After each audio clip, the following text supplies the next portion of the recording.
అధిక జ్యేష్ఠ మాసం అంటే ఏమిటి? ఎందుకు వస్తుంది? ఈ మాసాన్ని పురుషోత్తమ మాసమని ఎందుకు అంటారు? ఈ మాసానికి విష్ణుమూర్తి ఇచ్చిన వరం ఏమిటి? మీకు తెలుసా? విష్ణుమూర్తి ఇచ్చిన వరం వలనే ఈ మాసం పవిత్రమైందట.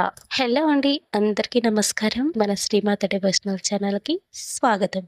అధిక జ్యేష్ఠ మాసం అంటే హిందూ చాంద్రమాన పంచాంగంలో వచ్చే ఒక అదనపు నెల. ఈ అధిక మాసం ఎందుకు వస్తుందండి అంటే హిందూ పంచాంగంలో చంద్రమాసం 29.5 రోజులు ఉంటే 12 చంద్రమాసాలు 354 రోజులు వస్తాయి. కానీ సౌర సంవత్సరం ప్రకారం 365 రోజులు, అంటే ప్రతి సంవత్సరం సుమారు 11 రోజుల తేడా వస్తుంది. ఆ తేడాను సరిచేయడానికి సుమారు 2.5 నుంచి 3 సంవత్సరాలకు ఒకసారి ఒక అదనపు నెల కలుపుతారు.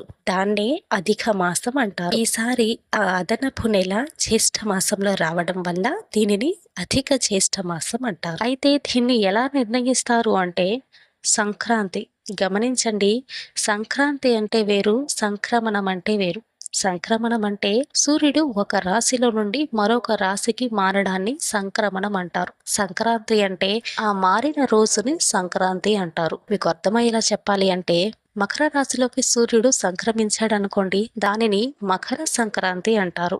అలా సంక్రాంతి అంటే సూర్యుడు ఒక రాశి నుండి మరొక రాశికి సంక్రమించిన రోజు ఏదైతే ఉందో దానిని సంక్రాంతి అంటారు. అయితే సూర్యుడు ఒక రాశి నుంచి మరొక రాశికి మారడం లేకుండా ఒక చంద్రమాసం పూర్తయితే ఆ నెలను అధిక మాసంగా ప్రకటిస్తారు.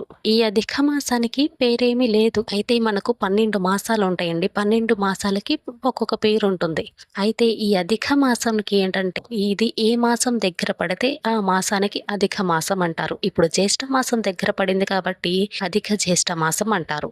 అదే ఆషాఢ మాసంలో వచ్చిందనుకోండి, దీనిని అధిక ఆషాఢ మాసం అని కూడా అంటారు. అలానే శ్రావణ మాసంలో వచ్చిందనుకోండి, అధిక శ్రవణ మాసం అంటారు. ఇది ఏ మాసం దగ్గర పడితే ఆ మాసానికి అధికంగా వస్తుంది కాబట్టి అధిక కలిపి ఆ మాసం పేరు కలుపుతారనమాట. అదే విధంగా ఈ సంవత్సరం జ్యేష్ఠ మాసంలో వచ్చింది కాబట్టి దీనిని అధిక జ్యేష్ఠ మాసం అంటారు. ఆధ్యాత్మికంగా కూడా ఈ అధిక మాసానికి ప్రాముఖ్యత ఉంది. అధిక మాసాన్ని చాలా పవిత్రంగా భావిస్తారు.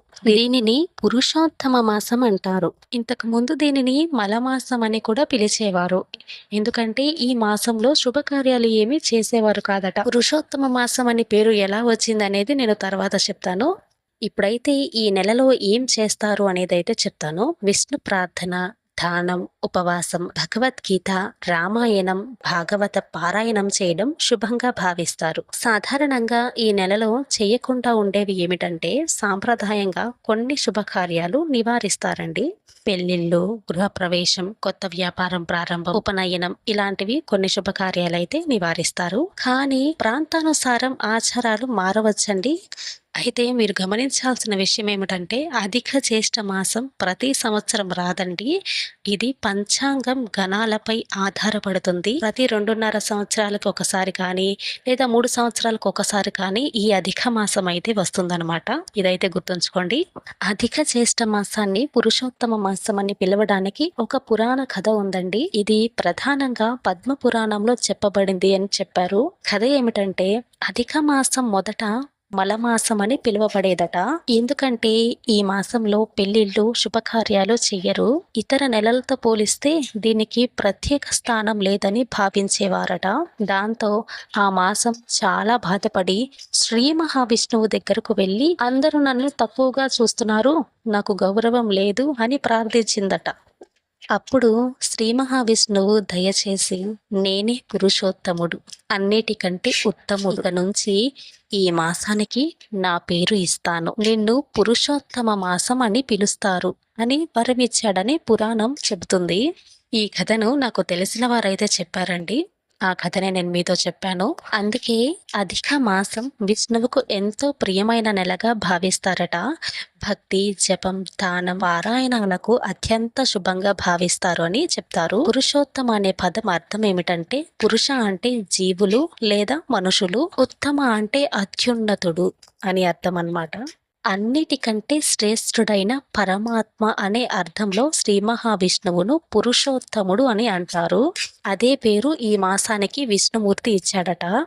అందుకే ఈ మాసంలో దానం, జపం, పారాయణాలు, విష్ణునామ జపం, విష్ణు పూజలు, విష్ణు భక్తిలో ఉండటం శ్రేష్టమని చెప్తారు. ఎక్కువ ఫలితం వస్తాయని కూడా చెప్తారండి. అధిక మాసం ఎప్పటి నుంచి ప్రారంభమై ఎప్పటి వరకు ఉంటుందో అనేది చూద్దాము. అలాగే నిజ మాసం ఎప్పటి నుంచి ప్రారంభమై ఎప్పటి వరకు ఉంటుందనేది ఇప్పుడు తెలుసుకుందాం. ముందుగా అధిక జ్యేష్ఠ మాసం అనేది 2026 మే 17వ తేదీన ఆదివారం నుండి ప్రారంభమై 2026 జూన్ 15వ తేదీన సోమవారం వరకు ఉంటుంది. ఆ తర్వాత నిజ జ్యేష్ఠ మాసం అనేది ప్రారంభమవుతుందండి. అంటే 2026 జూన్ 16వ తేదీన మంగళవారం నుండి జ్యేష్ఠ శుద్ధ పాడ్యమితో ప్రారంభమై 2026 జూలై 14వ తేదీన మంగళవారం అమావాస్యతో ఈ నిజ జ్యేష్ఠ మాసం అనేది ముగుస్తుంది. ఆ తదుపరి ఆషాఢ మాసం ప్రారంభమవుతుంది. ఇంతేనండి ఈ వీడియో అధిక మాసం గురించి పూర్తి వివరాలు. ఈ వీడియో మీకు నచ్చింది, ఈ వీడియో మీకు యూస్ఫుల్ అయింది అనిపిస్తే తప్పకుండా వీడియోకి ఒక లైక్ ఇవ్వండి.